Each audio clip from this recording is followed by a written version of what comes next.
about 1 1/16, 1 1/8. So regardless, we're within spec, chain's in good shape. So something else we want to look for is cracks. We're going to go to our rear sprocket here. It's right here in the open. We can see it. And we're going to roll it around and inspect for cracks. Now, of course, the first thing we see is right here. Yeah, you know, that kind of alarming looking, but I think if we just rub that a little bit, yeah, it's smeared more than anything. That's an oil stain. So don't mistake your oil stains for cracks. Let's see, this one right here, another oil stain. We can scratch that one off. Let's just roll the tire on around here, and we're looking good.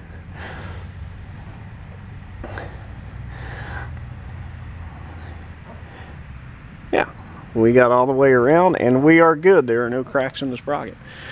The next thing you want to look at, if you can look down in there, is the teeth on the sprocket. And kind of get in there a little bit. There you go. It's kind of hard to probably see on this camera, but I'll try and draw a little diagram of what you're looking for and what you want to stay away from. Our sprocket looks like it's in pretty good shape. The teeth are well, the shape they're supposed to be. I'll have to draw a picture. I can't describe in words what it's supposed to look like. But you have to do a little bit more work to get to the front drive sprocket. So we'll assume it's okay. But just for the purpose of greasing the chain, that's all you really need to do. Next time you start the bike, that oil down there is going to burn off. So now I haven't had it stink. So that takes care of greasing the chain.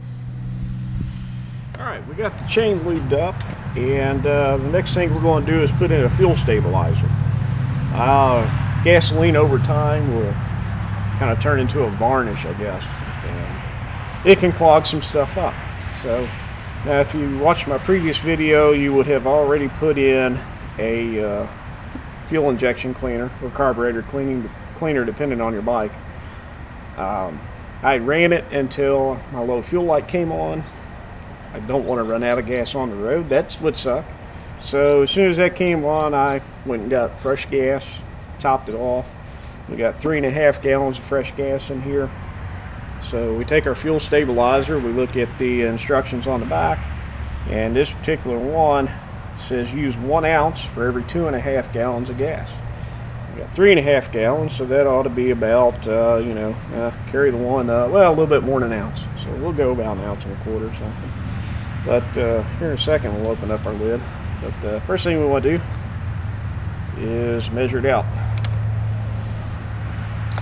This version has a, or this bottle has a little measuring thing on the side here. It kind of helps you do what you're trying to do. You just tilt it and squeeze it. It'll run up there and load. And you just take it up to the 1/2 ounce mark. Open our gas tank and dump this in. Alright. Now we get another 1/2 ounce here. It's getting low, it's getting a little hard to squeeze that up there. Alright, here we go. There's another 1/2 ounce.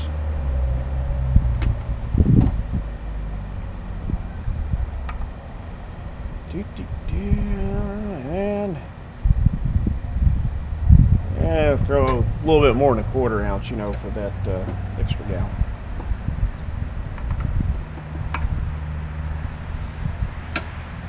All right.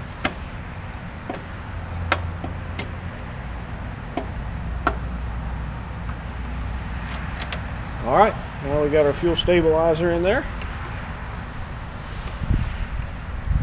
Now, the next thing you're going to need to do is run the motor. I don't know if it says it on here, but you need to run the motor. Right now, it's in the gas tank, and you actually, after you take it off the rear stand, you may even just kind of want to shake the bike back and forth a little bit to kind of get it mixed up. And but just take it for a quick ride. Make sure the engine runs for at least about 15 minutes, because right now it's in the gas tank. But you want it, it's even more important that it's in the fuel injectors. You know, if you get a little varnish or something built up in the gas tank, if it's not in the fuel line, it's really not going to matter. but it's down there in that fuel line and then the tip of the fuel injector. If those get clogged up, then you got some real problems. So make sure you take it for a ride. Okay, the rest of what needs to be done, I'm just going to tell you verbally. Next thing you need to do is take your seat off and hook a battery monitor, battery tender, something like that to your battery. Not necessarily a charger, because a charger will just continuously charge the thing and you actually damage the battery.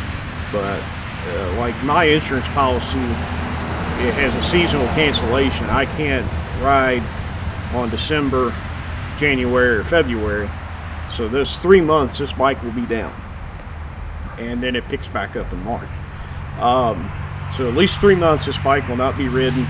So I'm going to put a battery tender on it to keep the battery just topped off, and it monitors the battery and it doesn't overcharge it, and it makes sure you get the right device for the job.